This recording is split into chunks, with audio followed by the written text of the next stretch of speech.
नमो भगवते वासुदेवाय। श्रीमद् भागवत महापुराण अष्टम स्कंद पहला अध्याय मनवंतरों का वर्णन। राजा परीक्षित ने पूछा, गुरुदेव, स्वयंभू मनु का वंश विस्तार मैंने सुन लिया। ज्ञानी महात्मा जिस जिस मनवंतर में महामहिम भगवान के जिन जिन अवतारों और लीलाओं का वर्णन करते हैं, उन्हें आप अवश्य सुनाइए। हम बड़ी श्रद्धा से उनका श्रवण करना चाहते हैं। भगवान विश्व भावन भगवान बीते हुए मनवंतरों में जो जो लीलाएं कर चुके हैं, वर्तमान मनवंतर में जो कर रहे हैं और आगामी मनवंतरों में जो कुछ करेंगे, वह सब हमें सुनाइए। श्री सुखदेव जी ने कहा, इस कल्प में स्वयंभू आदि 6 मनवंतर बीत चुके हैं। परीक्षित, प्रथम मनवंतर में भगवान स्वयंभू मनु ने समस्त कामनाओं और भोगों से विरक्त होकर राज्य छोड़ दिया। वे अपनी पत्नी शत्रुपा के साथ तपस्या करने के लिए वन में चले गए। मनु जी कहा करते थे, जिनकी चेतना के स्पर्श मात्र से यह विश्व चेतन हो जाता है, किंतु यह विश्व जिन्हें चेतना का दान नहीं कर सकता, जो प्रलय में भी जागते रहते हैं, वही परमात्मा है। यह संपूर्ण विश्व और इस विश्व में रहने वाले समस्त चर अचर प्राणी सब उन परमात्मा से ही ओतप्रोत हैं। इसलिए संसार के किसी भी पदार्थ में मोह न करके उसका त्याग करते हुए ही जीवन निर्वाह मात्र के लिए उपभोग करना चाहिए। समस्त प्राणियों के हृदय में रहने वाले उन्हीं स्वयं प्रकाश असंग परमात्मा की शरण ग्रहण करो, जिनका न आदि है न अंत, न कोई अपना है न कोई पराया है, न बाहर न भीतर। वे विश्व के आदि अंत मध्य अपने पराये बाहर और भीतर सब कुछ हैं। उन्हीं की सत्ता से विश्व की सत्ता है। वही अनंत वास्तविक सत्य परब्रह्म हैं। वे सर्वत्र परिपूर्ण हैं। वे अपनी ही बनाई हुई मर्यादा में स्थित रहकर अपने कर्मों के द्वारा मनुष्यों को शिक्षा देते हैं। वे ही समस्त धर्मों के प्रवर्तक हैं। परीक्षित, दूसरे मनु हुए स्वरोचिष, वे अग्नि के पुत्र थे।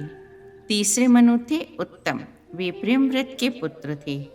चौथे मनु का नाम था तामस, वे तीसरे मनु उत्तम के सगे भाई थे। 5वें मनवंतर में हरि मेधा ऋषि की पत्नी हरिणी के गर्भ से हरि के रूप में भगवान ने अवतार ग्रहण किया।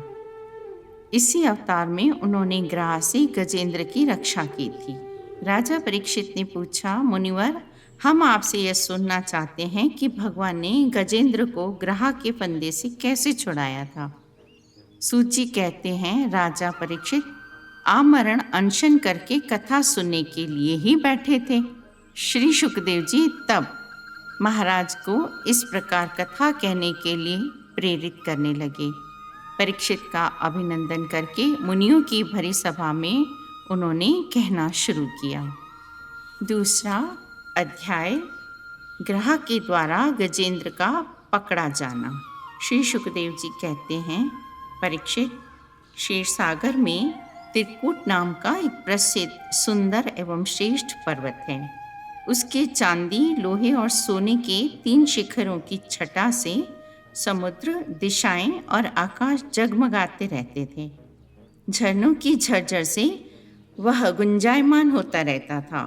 सब ओर से समुद्र की लहरें आ आकर उस पर्वत के निचले भाग से टकराती, मानो वे पर्वतराज के पांव पखार रही हों। उस पर्वत की तलहट्टी तरह तरह के जंगली जानवरों के झुंडों से सुशोभित रहती थी। अनेकों प्रकार के वृक्षों से भरे हुए देवताओं के उद्यान में सुंदर सुंदर पक्षी मधुर कंठ से चहकते रहते थे। उस पर बहुत सी नदियां और सरोवर भी थे। उनका जल बड़ा निर्मल था। उस पर्वत के घोर जंगल में बहुत सी हथनियों के साथ एक गजेंद्र निवास करता था। वह बड़े बड़े शक्तिशाली हाथियों का सरदार था। एक दिन वह उसी पर्वत पर अपनी हथनियों के साथ घूम रहा था। उसकी गंध मात्र से सिंह, हाथी, बाघ, गेंडे आदि हिंसक जंतु भी भाग जाते थे और उनकी कृपा से छोटे जीव सब कहीं निर्भय होकर विचरते थे। उनके पीछे पीछे हाथियों के छोटे छोटे बच्चे दौड़ रहे थे और बड़े बड़े हाथी और हथनियां भी उन्हें घेरे हुए चल रही थी। बड़े जोर की धूप थी, इसलिए वह व्याकुल सा हो गया तथा उसके साथियों को भी प्यास सताने लगी। उस समय दूर से ही कमल के पराग से सुवासित वायु की गंध सूंघकर वह उसी सरोवर की ओर चल पड़ा जिसकी शीतलता और सुगंध लेकर वायु आ रही थी। थोड़ी ही देर में वेग से चलकर वे सरोवर के तट पर जा पहुंचे। उस सरोवर का जल अत्यंत निर्मल, अमृत के समान मधुर था। सुनहरे लाल कमलों से केसर की महक आ रही थी। गजेंद्र ने पहले तो उसमें घुसकर अपनी सूंड से उठा उठाकर जी भरकर जल पिया। फिर उस जल में स्नान करके अपनी थकान मिटाई। साथ की हथनियों और बच्चों को नहलाने लगा। परीक्षित, गजेंद्र जिस समय इतना उन्मत्त हो रहा था, उसी समय प्रारब्ध की प्रेरणा से एक बलवान ग्रह अर्थात मगरमच्छ ने क्रोध में भरकर उसका पैर पकड़ लिया। इस प्रकार अकस्मात विपत्ति में पड़कर वह बलवान गजेंद्र अपनी शक्ति के अनुसार अपने को छुड़ाने की चेष्टा करने लगा, परंतु छुड़ा न सका। दूसरे हाथी, हथनियों और उनके बच्चों ने देखा कि उनके स्वामी को बलवान ग्रह बड़े वेग से खींच रहा है और वे बहुत घबरा रहे हैं। उन्हें बड़ा दुख हुआ। वे बड़ी विकलता से चिंघाड़ने लगे। बहुतों ने उसे सहायता पहुंचाकर जल से बाहर निकाल लेना चाहा, परंतु उसमें वे असमर्थ ही रहे। गजेंद्र और ग्रह अपनी अपनी पूरी शक्ति लगाकर भिड़े हुए थे। कभी गजेंद्र ग्रह को बाहर खींच लाता तो कभी ग्रह गजेंद्र को भीतर खींच ले जाता। इस प्रकार उनको लड़ते लड़ते कई वर्ष बीत गए और दोनों ही जीते रहे। यह घटना देखकर देवता भी आश्चर्यचकित हो गए। अंत में बहुत दिनों तक बार बार जल में खींचे जाने से गजेंद्र का शरीर शिथिल पड़ गया। न तो उसके शरीर में बल रह गया, न मन में उत्साह, शक्ति भी क्षीण हो गई। इधर ग्रह तो जलचर ही ठहरा, इसलिए उसकी शक्ति क्षीण होने के स्थान पर बढ़ गई। वह बड़े उत्साह से और बल लगाकर गजेंद्र को खींचने लगा।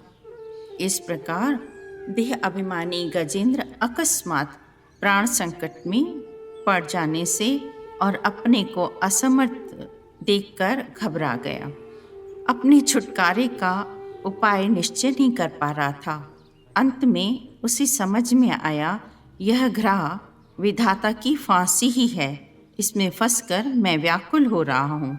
इसलिए अब मैं संपूर्ण विश्व के एकमात्र आश्रय भगवान की शरण लेता हूँ। तीसरा अध्याय, गजेंद्र के द्वारा भगवान की स्तुति और उसका संकट से मुक्त होना। श्री सुखदेव जी कहते हैं, परीक्षित, अपनी बुद्धि से ऐसा निश्चय करके गजेंद्र ने अपने मन को हृदय में एकाग्र किया और फिर पूर्व जन्म में सीखे हुए श्रेष्ठ स्त्रोत के जप द्वारा भगवान की स्तुति करने लगा। गजेंद्र ने कहा, जो जगत के मूल कारण हैं, सबके हृदय में पुरुष के रूप में विराजमान हैं, उन अनंत शक्तिमान सर्व ऐश्वर्यमय पर ब्रह्म परमात्मा को मैं नमस्कार करता हूँ। जैसे समस्त नदी, झरने आदि का परम आश्रय समुद्र है, वैसे ही आप समस्त वेद और शास्त्रों के परम आश्रय हैं। आप मोक्ष स्वरूप हैं और समस्त संत आप ही की शरण ग्रहण करते हैं। जैसे कोई दयालु पुरुष फंदे में पड़े हुए पशु का बंधन काट दे, वैसे ही आप मेरे जैसे शरणागतों की फांसी काट देते हैं। हे परम दयालु प्रभु, मेरा उद्धार करिए। जिनकी अनंत छोटी कला से ब्रह्मा आदि देवता, वेद और चराचर लोकों की सृष्टि हुई है, जैसे धधकती हुई आग से लपटें और प्रकाशमान सूर्य से उनकी किरणें बार बार निकलती और लीन होती रहती हैं, वैसे ही जिन स्वयं प्रकाश परमात्मा से सृष्टि बार बार प्रकट होती तथा लीन हो जाती है, वे ही परमात्मा मेरे उद्धार के लिए प्रकट हों। मैं जीना नहीं चाहता। यह हाथी की योनि बाहर और भीतर सब ओर से अज्ञान रूप आवरण के द्वारा ढकी हुई है। इसको रखकर करना ही क्या है? मैं तो उस आवरण से छूटना चाहता हूँ। इसलिए मैं उन पर ब्रह्म परमात्मा की शरण में हूँ। श्री सुखदेव जी कहते हैं, परीक्षित, गजेंद्र ने बिना किसी भेदभाव के निर्विशेष रूप से भगवान की स्तुति की थी। इसलिए सर्वदेव स्वरूप स्वयं भगवान श्री हरि प्रकट हो गए। विश्व के एकमात्र आधार भगवान ने देखा कि गजेंद्र अत्यंत पीड़ित हो रहा है। सरोवर के भीतर बलवान ग्रह ने गजेंद्र को पकड़ रखा था और वह अत्यंत व्याकुल हो रहा था। जब उसने देखा कि आकाश में गरुड़ पर सवार होकर हाथ में चक्र लिए भगवान श्रीहरि आ रहे हैं, तब अपनी सूंड में कमल का एक सुंदर पुष्प लेकर उसने ऊपर को उठाया और बड़े कष्ट से बोला, नारायण, जगत गुरु भगवान, आपको मेरा नमस्कार है। जब भगवान ने देखा कि गजेंद्र अत्यंत पीड़ित हो रहा है, तब वे एक बार की गरुड़ को छोड़कर कूद पड़े और कृपा करके गजेंद्र के साथ ही ग्रह को भी बड़ी शीघ्रता से सरोवर से बाहर निकाल लाए। फिर सब देवताओं के सामने ही भगवान श्री हरि ने चक्र से ग्रह का मुंह काट डाला और गजेंद्र को छुड़ा लिया। गजेंद्र पूर्व जन्म में द्रविड़ देश का पांड्यवंशी राजा था। उसका नाम था इंद्रद्युम्न। वह भगवान का एक श्रेष्ठ उपासक एवं अत्यंत यशस्वी था। एक बार राजा इंद्रद्युम्न राजपाट छोड़कर मलय पर्वत पर रहने लगे थे। उन्होंने जटाएं बढ़ा ली, तपस्वी का वेश धारण कर लिया और एक दिन स्नान के बाद पूजा के समय मन को एकाग्र करके मौन व्रती होकर वे सर्वशक्तिमान भगवान की आराधना कर रहे थे। उसी समय अगस्त्य मुनि अपनी शिष्य मंडली के साथ वहां आ पहुंचे। उन्होंने देखा कि प्रजा पालन और गृहस्थोचित अतिथि सेवा आदि धर्म का परित्याग करके तपस्वियों की तरह एकांत में चुपचाप बैठकर यह उपासना कर रहा है। इसलिए वे राजा इंद्रद्युम्न पर क्रोधित हो गए। उन्होंने राजा को शाप दिया कि इस राजा ने गुरुजनों से शिक्षा नहीं ग्रहण की है, अभिमानवश परोपकार से निवृत्त होकर मनमानी कर रहा है। ब्राह्मणों का अपमान करने वाला यह हाथी के समान जड़ बुद्धि है, इसलिए इसे वही घोर अज्ञानमयी हाथी की योनि प्राप्त हो। श्री सुखदेव जी कहते हैं, परीक्षित, शाप एवं वरदान देने में समर्थ अगस्त्य मुनि इस प्रकार शाप देकर अपनी शिष्य मंडली के साथ वहाँ से चले गए। परंतु भगवान की आराधना का ऐसा प्रभाव है कि हाथी होने पर भी उन्हें भगवान की स्मृति ही रही।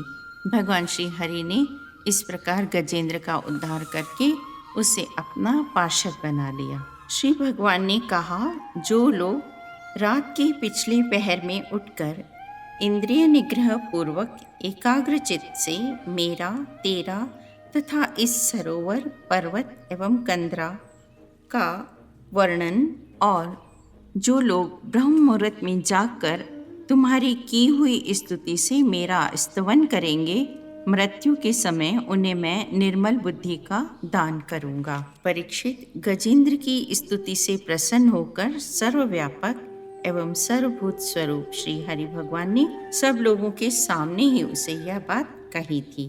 5वां अध्याय, देवताओं का ब्रह्मा जी के पास जाना और ब्रह्माकृत भगवान की स्तुति करना। श्री सुखदेव जी कहते हैं, परीक्षित, अब रैवत मनवंतर की कथा सुनो। 5वें मनु का नाम था रैवत। वे चौथे मनु तामस के सगे भाई थे। उस मनवंतर में इंद्र का नाम था विभु। परीक्षित, उस समय हिरण्य रोमा, वेदशिरा, उधर भाहु आदि सप्त ऋषि थे। जगतपति भगवान ने उस समय ही समुद्र मंथन करके देवताओं को अमृत पिलाया था तथा वे ही कच्छप रूप धारण करके मंदराचल की मथानी के आधार बने थे। राजा परीक्षित ने पूछा, भगवान ने क्षीर सागर का मंथन कैसे किया? उन्होंने कच्छप रूप धारण करके किस कारण और किस उद्देश्य से मंदराचल को अपनी पीठ पर धारण किया? देवताओं को उस समय अमृत कैसे मिला? और भी कौन कौन सी वस्तुएं समुद्र से निकली? भगवान की यह लीला बड़ी ही अद्भुत है। आप कृपा करके हमें सुनाइए। आप भक्त वत्सल भगवान की महिमा का ज्यों ज्यों वर्णन करते हैं त्यों मेरा हृदय उसको और भी सुनने के लिए उत्सुक होता जा रहा है। अघाने का तो नाम ही नहीं लेता। सूत जी ने कहा, शौनिकादि ऋषियों, भगवान श्री सुखदेव जी ने राजा परीक्षित के इस प्रश्न का अभिनंदन करते हुए भगवान की समुद्र मंथन लीला का वर्णन आरंभ किया। श्री सुखदेव जी कहते हैं, परीक्षित, जिस समय की यह बात है उस समय असुरों ने अपने तीखे शस्त्रों से देवताओं को पराजित कर दिया था। उस युद्ध में बहुतों के तो प्राणों पर ही बन आई। वे रणभूमि में गिरकर फिर न उठ सके। दुर्वासा के शाप से तीनों लोक और इंद्र सब श्रीहीन हो गए। यहाँ तक कि यज्ञ याज्ञ आदि धर्म कर्मों का भी लोप हो गया। यह सब दुर्दशा देखकर इंद्र वरुण आदि देवताओं ने आपस में बहुत कुछ सोचा, परंतु अपने विचारों से किसी निश्चय पर नहीं पहुंच सके। तब वे सब के सब सुमेरु के शिखर पर स्थित ब्रह्मा जी की सभा में गए। वहाँ उन लोगों ने बड़ी नम्रता से ब्रह्मा जी की सेवा में अपनी परिस्थिति का विस्तृत वर्णन उपस्थित किया।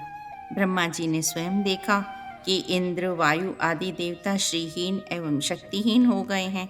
लोगों की परिस्थिति बड़ी विकट संकटग्रस्त हो गई है और असुर उसके विपरीत फल फूल रहे हैं। समर्थ ब्रह्मा जी ने अपना मन एकाग्र करके परम पुरुष भगवान का स्मरण किया। फिर देवताओं को संबोधित करते हुए कहा, हम लोगों को उन अविनाशी प्रभु की ही शरण लेनी चाहिए। यद्यपि उनकी दृष्टि में न तो कोई उपेक्षणीय है, न कोई आदर का पात्र है, न कोई विशेष आदर का पात्र है, न कोई उपेक्षा का पात्र है। वे अवश्य ही हमारा कल्याण करेंगे। श्री सुखदेव जी कहते हैं, परीक्षित, देवताओं से यह कहकर ब्रह्मा जी देवताओं को साथ लेकर भगवान के निज धाम वैकुंठ में गए। ब्रह्मा जी बोले, भगवान, आप निर्विकार, सत्य, अनंत, आदि पुरुष, सबके हृदय के अंतर्यामी हैं। वाणी आपका निरूपण नहीं कर सकती। हम वाणी से आपकी महिमा का बखान नहीं कर सकते।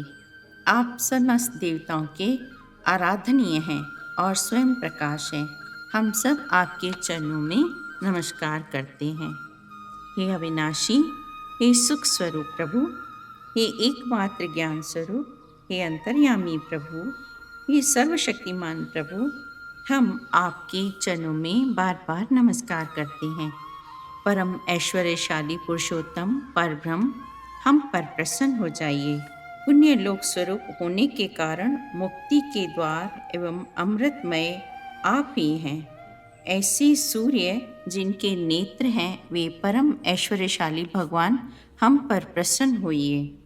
प्रभु, हम आपकी शरण में आए हैं। जो काम हमारे लिए अत्यंत कठिन होता है उसे आप सहज में ही कर देते हैं। आपके लिए कौन सी कठिनाई? आप तीनों काल और उससे भी परे एक रस स्थित हैं। ऐसे आपको हम बार बार नमस्कार करते हैं। 6वां अध्याय, देवताओं और दैत्यों का मिलकर समुद्र मंथन के लिए उद्योग करना। श्री सुखदेव जी कहते हैं, परीक्षित, जब देवताओं ने सर्वशक्तिमान भगवान श्री हरि की इस प्रकार स्तुति की, प्रार्थना की, तब वे उनके बीच में ही प्रकट हो गए। उनके शरीर की प्रभा ऐसी मानो हजारों सूर्य एक साथ निकल आए हों। सभी देवताओं ने पृथ्वी पर लेटकर साष्टांग प्रणाम किया। फिर सारे देवताओं को साथ लेकर शंकर जी तथा ब्रह्मा जी परम पुरुष भगवान की स्तुति करने लगे। कमलनाभ, जिस प्रकार दावाग्नि से झुलसता हुआ हाथी गंगा जल में डुबकी लगाकर सुख और शांति का अनुभव करने लगता है, वैसे ही आपके प्रकट होने से हम परम सुखी और शांत हो गए हैं। स्वामी, हम लोग बहुत दिनों से आपके दर्शनों के लिए अत्यंत लालायित हो रहे हैं। श्री सुखदेव जी कहते हैं, ब्रह्मा आदि देवताओं ने इस प्रकार स्तुति करके बड़ी सावधानी के साथ हाथ जोड़कर उनसे पुनः आग्रह किया कि भगवान, आप हमारे हृदय की बात जानते हैं। तब भगवान ने कहा, ब्रह्मा, शंकर और देवताओं, तुम लोग सावधान होकर मेरी सलाह सुनो। तुम्हारे कल्याण का यही उपाय है। इस समय असुरों पर काल की कृपा है, इसलिए जब तक तुम्हारे अभ्युदय और उन्नति का समय नहीं आता, तब तक तुम दैत्य और दानवों के पास जाकर उनसे संधि कर लो। देवताओं, कोई बड़ा कार्य करना हो तो शत्रुओं से भी मेल मिलाप कर लेना चाहिए। तुम लोग बिना विलंब के अमृत निकालने का प्रयत्न करो। उसे पी लेने पर मरने वाला प्राणी भी अमर हो जाता है।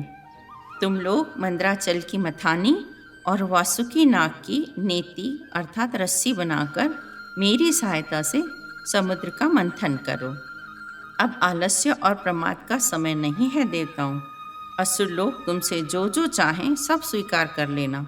शांति से सब काम बन जाते हैं, क्रोध करने से कुछ नहीं होता। तब देवताओं को यह आदेश देकर पुरुषोत्तम भगवान उनके बीच से ही अंतर्ध्यान हो गए। वे सर्वशक्तिमान एवं परम स्वतंत्र जो ठहरे। उसके बाद इंद्र आदि देवता राजा बलि के पास गए। देवताओं को बिना अस्त्र शस्त्र के सामने आते देख दैत्य सेनापतियों ने देवताओं को पकड़ लेना चाहा, परंतु दैत्य बलि संधि और विरोध के अवसर को जानने वाले एवं पवित्र कीर्ति से संपन्न थे। उन्होंने दैत्यों को वैसा करने से रोक दिया। बुद्धिमान इंद्र ने बड़ी मधुर वाणी से समझाते हुए राजा बलि से सब बातें कहीं जिनकी शिक्षा स्वयं भगवान ने उन्हें दी थी। यह बात दैत्यराज बलि को जच गई। तब देवता और असुरों ने आपस में संधि समझौता करके मित्रता कर ली और परीक्षित वे सब मिलकर अमृत मंथन के लिए पूर्ण उद्योग करने लगे। इसके बाद उन्होंने अपनी शक्ति से मंद्राचल को उखाड़ लिया। वह सोने का पर्वत मंद्राचल बड़ा भारी था। गिरते समय उससे बहुत से देवता और दानव चकनाचूर हो गए। उनका उत्साह भंग हुआ देख गरुड़ पर चढ़े हुए भगवान सहसा वहीं प्रकट हो गए। अतः उन्होंने अपनी अमृतमय दृष्टि से देवताओं को जीवित कर दिया। उसके बाद उन्होंने खेल ही खेल में एक हाथ से उस पर्वत को उठाकर गरुड़ पर रख दिया। पक्षीराज गरुड़ ने समुद्र के तट पर पर्वत को उतार दिया। 7वां अध्याय समुद्र मंथन का आरंभ और भगवान शंकर का विषपान। श्री सुखदेव जी कहते हैं, परीक्षित, देवता और असुरों ने नागराज वासुकी को यह वचन देकर कि समुद्र मंथन से प्राप्त होने वाले अमृत में तुम्हारा भी हिस्सा रहेगा, उन्हें भी सम्मिलित कर लिया। उसके बाद उन लोगों ने वासुकी नाग को नेति के समान, रस्सी के समान मंद्राचल में लपेटकर भली भांति तैयार हो बड़े उत्साह और आनंद से अमृत के लिए समुद्र मंथन प्रारंभ किया। उस समय पहले पहले भगवान वासुकी के मुख की ओर लग गए, इसलिए देवता भी उधर ही आ जुटे। परंतु भगवान की यह चेष्टा दैत्य सेनापतियों को पसंद न आई। उन्होंने कहा कि पूंछ तो सांप का अशुभ अंग है, हम उसे नहीं पकड़ेंगे। हमने वेद शास्त्रों का विधि पूर्वक अध्ययन किया है, ऊंचे वंश में हमारा जन्म हुआ है और वीरता के बड़े बड़े काम हमने किए हैं। हम देवताओं से किस बात में कम हैं? यह कहकर वे लोग चुपचाप एक और खड़े हो गए। उनकी यह मनोरथी देखकर भगवान मुस्कुराकर वासुकी का मुंह छोड़कर और उन्होंने वासुकी की पूंछ पकड़ ली। इस प्रकार अपना अपना स्थान निश्चित करके देवता और असुर अमृत प्राप्ति के लिए पूरी तैयारी से समुद्र मंथन करने लगे। जब समुद्र मंथन होने लगा तब बड़े बड़े बलवान देवता और असुरों के पकड़े रहने पर भी अपने भार की अधिकता और नीचे कोई आधार न होने के कारण मंदराचल समुद्र में डूबने लगा। भाग्य के द्वारा अपना सब किया कराया मिट्टी में मिलते देख सभी का मन टूट गया। सबके मुंह पर उदासी छा गई। उसी समय भगवान ने निवारण का उपाय सोचकर अत्यंत विशाल एवं विचित्र कच्छप का रूप धारण किया और समुद्र के जल में प्रवेश करके मंदराचल को ऊपर उठा दिया। भगवान की शक्ति अनंत है, वे सत्य संकल्प हैं। देवता और असुरों ने देखा कि मंदराचल तो ऊपर उठाया, तब वे फिर से समुद्र मंथन के लिए उठ खड़े हुए। उस समय समुद्र और उसमें रहने वाले मगर, मछली आदि जीव क्षुब्ध हो गए, दुखी हो गए। तब समुद्र में बड़ी खलबली मच गई। मछली, मगर, सांप और कछुए भयभीत होकर ऊपर आ गए और इधर उधर भागने लगे। उसी समय पहले पहले हलाहल नाम का अत्यंत उग्र विष निकला। उस असह्य विष से बचने का कोई उपाय नहीं जानता था। भयभीत होकर संपूर्ण प्रजा और प्रजापति किसी के द्वारा त्राण न मिलने पर भगवान सदाशिव की शरण में गए। उनका दर्शन करके उनकी स्तुति करते हुए उन्हें प्रणाम किया। प्रजापतियों ने भगवान शंकर की स्तुति की।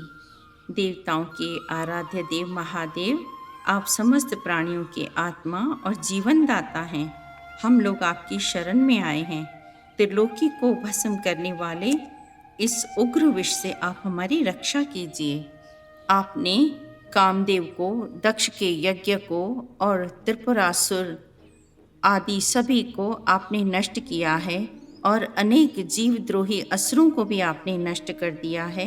हम लोग तो केवल आपके इसी लीला विहारी रूप को देख रहे हैं। आपके परम स्वरूप को हम नहीं जानते महेश्वर। जीवन मुक्त आत्माराम पुरुष, हम आपकी शरण आए हैं। आप हमारी इस हलाहल विष से रक्षा करिए। श्री सुखदेव जी कहते हैं, परीक्षित, प्रजा का यह संकट देखकर समस्त प्राणियों के अकारण बंधु देवादिदेव भगवान शंकर के हृदय में कृपावश बड़ी व्यथा हुई। उन्होंने अपनी प्रिया सती से यह बात कही। शिवजी ने कहा, देवी, यह बड़ी खेद की बात है। देखो तो सही, समुद्र मंथन से निकले हुए कालकूट विष के कारण प्रजा पर बड़ा दुख आ पड़ा है। किसी प्रकार अपने प्राणों की ये रक्षा करना चाहते हैं। इस समय मेरा कर्तव्य है कि मैं इन्हें निर्भय कर दूं। जिनके पास शक्ति सामर्थ्य है, उनके जीवन की सफलता इसी में है कि वे दुखियों की रक्षा करें। सज्जन पुरुष अपने क्षणभंगुर प्राणों की बलि देकर भी दूसरे प्राणियों के प्राण की रक्षा करते हैं। इसलिए अभी अभी मैं इस विष का भक्षण करता हूँ। मैं इस विष को ग्रहण कर लेता हूँ, जिससे मेरी प्रजा का कल्याण हो। श्री सुखदेव जी कहते हैं, विश्व के जीवन दाता भगवान शंकर इस प्रकार सती देवी से प्रस्ताव करके उस विष को खाने के लिए तैयार हो गए। देवी तो उनका प्रभाव जानती ही थी। उन्होंने हृदय से इस बात का अनुमोदन किया। भगवान शंकर बड़े कृपालु हैं। उन्हीं की शक्ति से समस्त प्राणी जीवित रहते हैं। उन्होंने इस तीक्ष्ण हलाहल विष को अपनी हथेली पर उठाया और भक्षण कर गए, जिससे उनका कंठ नीला पड़ गया। परंतु वह तो प्रजा का कल्याण करने वाले भगवान शंकर के लिए आभूषण के रूप हो गया। देवादिदेव भगवान शंकर सबकी कामना पूर्ण करने वाले हैं। उनकी यह कल्याणकारी अद्भुत कर्म सुनकर संपूर्ण प्रजा, दक्ष कन्या सती, ब्रह्मा जी और स्वयं विष्णु भगवान भी उनकी प्रशंसा करने लगे। जिस समय भगवान शंकर विषपान कर रहे थे, उस समय उनके हाथ से थोड़ा सा विष टपक पड़ा था। उसे बिच्छू, सांप तथा अन्य विषैले जीवों ने एवं विषैली औषधियों ने ग्रहण कर लिया। ओम नमो भगवते वासुदेवाय।